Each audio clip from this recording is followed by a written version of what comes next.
जस तपाईँ अब जस उमेरको एक हदमा चाहिँ गीत गाउँदै अब गीत गाउने कलाकार बन्ने जस मनभित्र अलिअलि मनभित्र इच्छा थियो भनौँ न, इच्छा थियो। अहिले आउँदा चाहिँ अब चाहिँ हुन्छ नि त मान्छेलाई भयङ्कर ठुलो केही भयङ्कर अब एकदमै पपुलर भन्दा नि एउटा दुइटा गीत रेकर्ड गरौँ भन्ने मनमा त्यस्तो छ कि छैन भन्ने चाहिँ लाग्यो कि मैले चाहिँ। त्यो चाहिँ एकदम मेरो लागि चाहिँ गम्भीर विषय हुन्छ। अब त्यो जमानामा एउटा इनर्जी थियो, अब अहिले त्यो इनर्जी छैन जस्तो लाग्छ। अब हुन त मान्छेलाई सदाभरि हामी एउटै छौँ जस्तो लाग्छ नि। त्यतिखेर भनेको एउटा प्र्याक्टिस गर्ने समय थियो होइन, त्यसमा हामी सिक्ने कुरा के त्यतिन्जेलदेखि अहिलेसम्म आएको भए गीत गाइसकिन्थ्यो।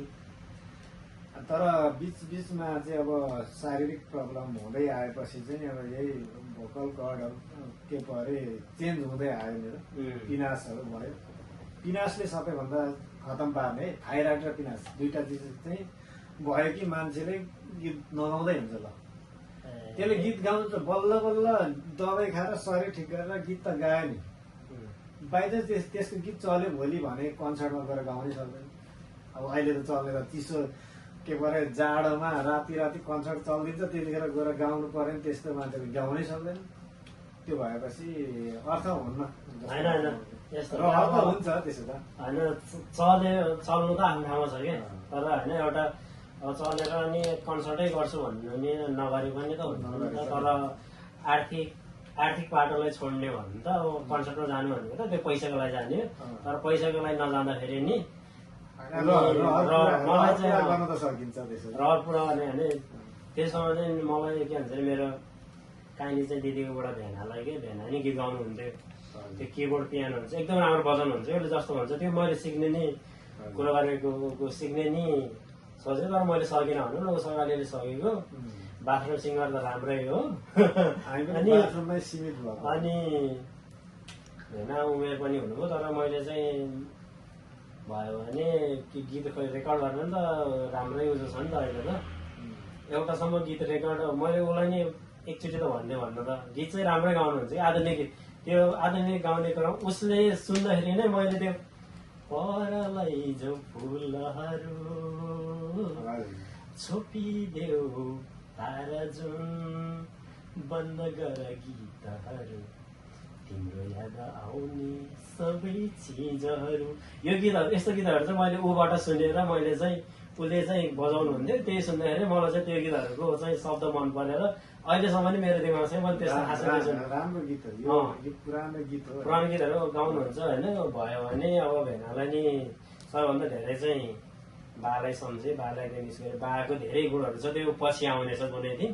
अनि त्यसपछि गीत कलाको सङ्गीतमा चाहिँ भेनालाई एकदम मिस गरिरहेको छु, भेनालाई चाहिँ सम्झिरहेको छु। भयो भने एउटासम्म सहकारी गर्न सकिन्छ कि भनेको त्यो पनि अब मनको कुरा मनमै रह्यो। अब भन्यो भने फेरि कौदै जस्तो हुन्छ होइन, मान्छेले अब गर्न सकेन भने फेरि।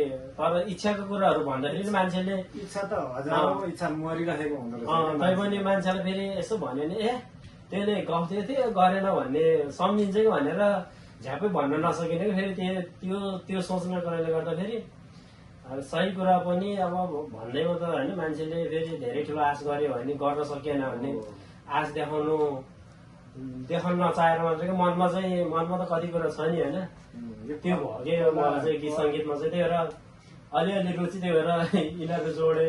यो पनि गिटार पनि जान्ने र होइन जतन गरेर राखेँ, त्यस्तो हो कि मेरो नि भेनाको सङ्गतले गर्दाखेरि यो गिटार अलिकति रुचि हो कि यिनीहरू भनेको संयोग हो क्या, सहयोगले जोड्यो। यो कस्तो हुँदो रहेछ भने म जहाँ जान्छु यो गिटार बजाउनु नबजाउनु मलाई त्यो मतलब भएन। तर यो यहाँ छ नि मलाई मनमा आनन्द हुन्छ। बजाउनु जान्नु नजान्नु ठाउँमा छ, यो छ।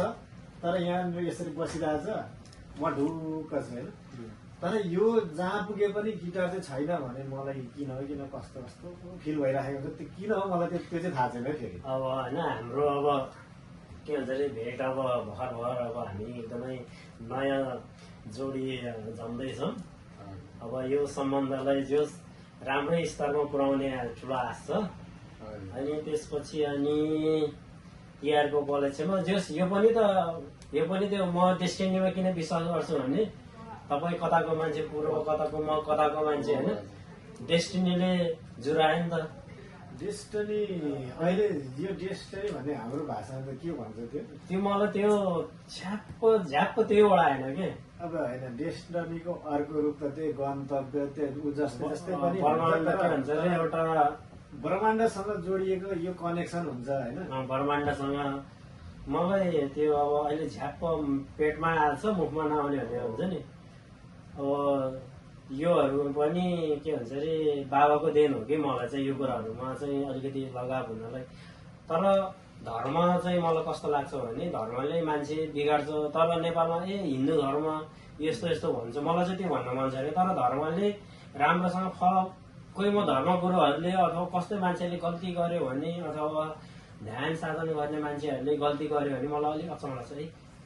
त्यो कुरामा त म त्यसमा डिप डाइभ नगर्दाखेरि त मलाई त्यो कुराले यतिको असर गरेछ भने त्यो मान्छेहरूले कसरी गर्यो होला, मेरो मनमा त्यो प्रश्न सधैँ उब्जिरहन्छ कि। त्यस्तै प्रश्न अब पछि राजनीतिक कुरा गरौँ, नेताहरूप्रति मेरो एकदम गम्भीर एउटा प्रश्न मेरो मनमा छ। त्यो चाहिँ हाम्रो कुरा हुँदै जाला, पछि गरौँला, सबै कुरा एकै दिनमा नखलौँ यति भन्दै अब चाहिँ तिहारको शुभकामना दिँदै यति भन्दै बाँकी कुराहरू चाहिँ अब आउने दिनको लागि छोडेर अनि हाम्रो चेलीबेटीहरू सबैलाई, हजुरको दिदीहरूको बहिनी पनि छन्? बहिनी मेरो आफ्नैपट्टि चाहिँ छैन, तर मेरो के भन्छ अरे ठुलो बापट्टि छैन, कान्छो बापट्टि अथवा अरू बहिनीहरू अथवा आजीहरू बहिनीहरू थुप्रै छन्। आफन्त मेरो बहिनीहरू पनि थुप्रै छन् एकमुष्ट रूपमा, किनकि स्पेसली दिदीहरूलाई साथमा बहिनीहरूलाई परिवारलाई त अब तिहारको शुभकामना एकदमै स्पेसल्ली दिदीहरूलाई नि मिस गरेको छु। अनि बहिनीहरू जतिलाई नि सबैलाई तिहारको शुभकामना। अनि साथमा हाम्रो भाइ, हाम्रो दाजुभाइको एउटा हाम्रो कुरा सुरु गर्दैछौँ। भाइ आउन साथ एउटा रचिहाल्यो कि एउटा हाम्रो कुरा भन्ने मनमा आइहाल्यो। सुरु गर्दैछौँ। अब यो हामीले भयङ्करै नभन्दा नि हाम्रो आफ्नो सम्झनाको लागि यो कुराहरू गर्दैछौँ। यति भन्दै तिहारको शुभकामना सब परिवारलाई, स्पेसली हाम्रो डाइरेक्टर साहबलाई। हाम्रो डाइरेक्टर साहब नदेखिने पछाडि हाम्रो हुँदै हुनुहुन्छ, क्यामराम्यान पनि भइ हुनुहुन्छ, डाइरेक्टर साहब नै भइ हुनुहुन्छ, उहाँहरूलाई पनि एकदमै धन्यवाद दिँदै गेस्टमा पनि हुनुहुन्छ है सानो मान्छे, नाम चाहिँ उहाँको राख्नु भएको र चाहिँ बिटकोइन है। मैले त्यो चाहिँ फेरि मेरो मात्र हो, अरूले त अरू नै भन्छन्।